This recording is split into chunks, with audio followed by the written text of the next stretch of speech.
കമ്പി വെച്ച് നെഞ്ചിലേക്ക് ആഴ്ന്നു കുത്തുകയാണ്.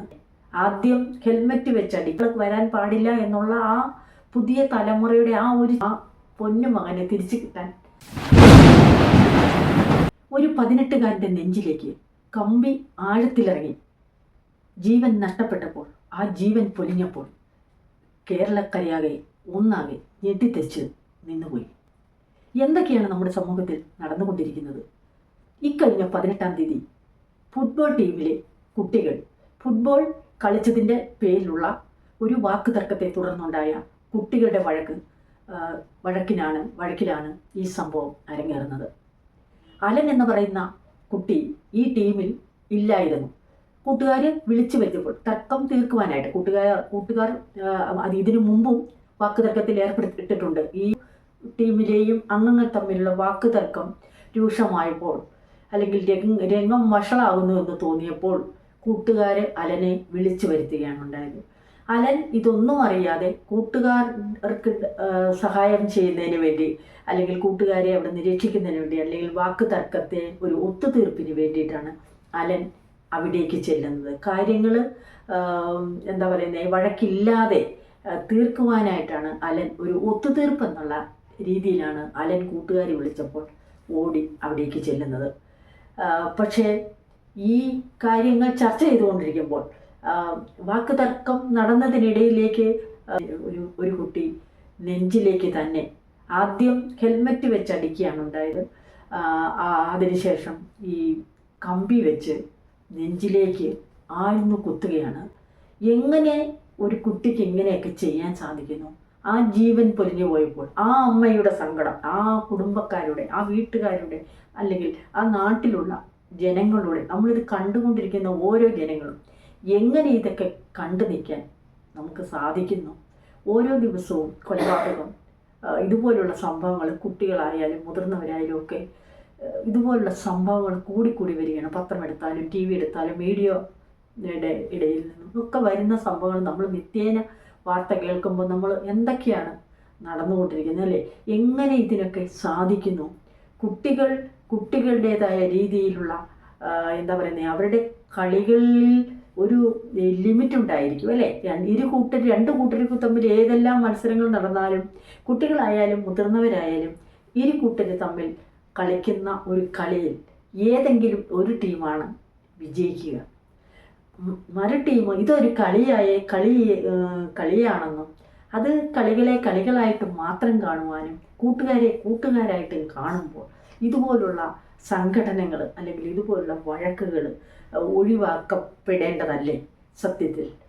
മാനുഷിക മൂല്യത്തിന് വില കൊടുക്കാതെ ഒരു നിസാരം എന്തെങ്കിലും ഒരു വാക്ക് അല്ലെങ്കിൽ രണ്ട് വാക്ക് തർക്കത്തിന് അതിനെ ഈഗോ എന്ന് പറയാം അല്ലേ, വിട്ടുവീഴ്ചയില്ലാത്ത പുതിയ തലമുറയുടെ ഒരു പ്രവണതയാണ് നമ്മൾ എപ്പോഴും കണ്ടുകൊണ്ടിരിക്കുന്ന ഒരു സംഭവമാണ്. വിട്ടു കൊടുക്കാൻ മനസ്സില്ലാത്ത ഒരു അവസ്ഥ അല്ലേ?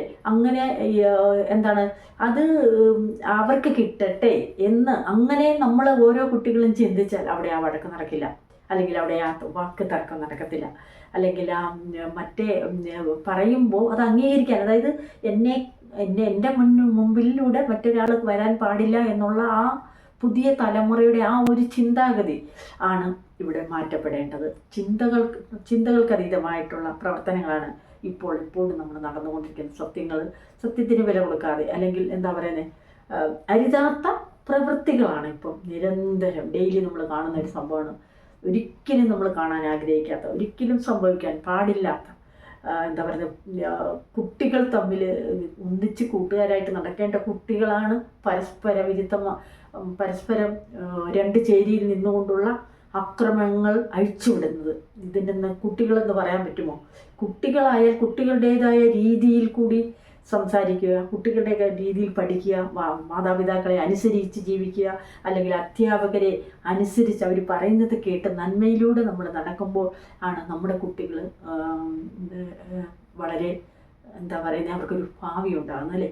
ഇപ്പോൾ എത്ര പേരുടെ ഭാവി താറുമാറാക്കിക്കൊണ്ടുള്ള കുട്ടികളുടെ ഈ എങ്ങോട്ടൊന്നില്ലാത്ത ഉള്ള ഒരു യാത്ര, ആ കുട്ടികളാണ്, അല്ലെങ്കിൽ ആ മുതിർന്ന അവരുടെ ആ കുടുംബാംഗങ്ങളുടെ സങ്കടം നമുക്ക് എന്താ പറയുന്നത്, കണ്ടു നിൽക്കാൻ നമുക്ക് പറ്റാത്ത, നമുക്ക് ഓരോ ആൾക്കാർക്കും, കേരളക്കരയിലുള്ള ഓരോ ആൾക്കാരും ഇത് കാണുമ്പോൾ നമുക്ക് വല്ലാത്ത ബുദ്ധിമുട്ട്. എന്ത് സൊല്യൂഷനാണ് നമുക്ക് അവരെ പറയാൻ പറ്റുക?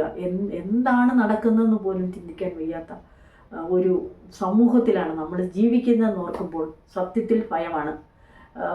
ഭയം തോന്നുന്നു അല്ലേ? അത് എത്രയോ സംഭവങ്ങൾ ഇതുപോലെ കേൾക്കുന്നു.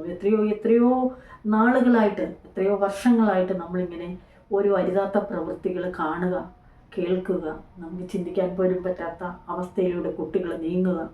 ഇതുപോലുള്ള കാര്യങ്ങൾ അത് അവസാനിപ്പിക്കേണ്ടതല്ലേ? അതിന് ആരുടെ വാക്കുകൾ കേട്ടാലാണ് ഈ കുട്ടികളൊന്ന് നേരെയാകുക? ആരുടെ എന്താ പറയുന്നത് ഇടപെടലിലൂടെ ഇത് ഒരു ശാന്തമാക്കാൻ സാധിക്കും എന്നുള്ള കാര്യങ്ങൾ ഇപ്പോൾ പോലീസ് അന്വേഷണം തുടങ്ങി. ഏകദേശം ഒരു 4-5 കുട്ടികളെ ഇപ്പോൾ പോലീസ് ചോദ്യം ചെയ്ത് വരികയാണ് എന്നാണ് നമുക്കറിയാൻ കഴിഞ്ഞത്.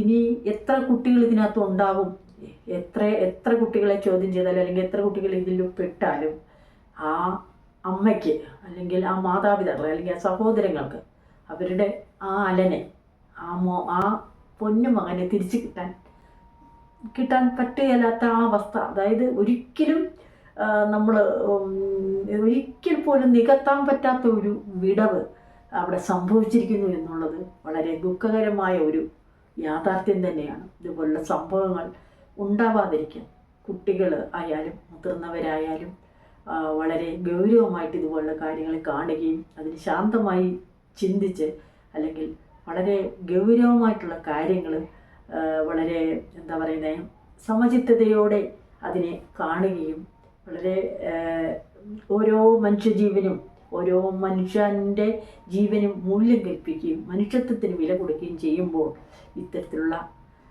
സംഭവങ്ങൾ ആവർത്തിക്കാതിരിക്കട്ടെ എന്ന് പ്രാർത്ഥിക്കുന്നു. Thank you.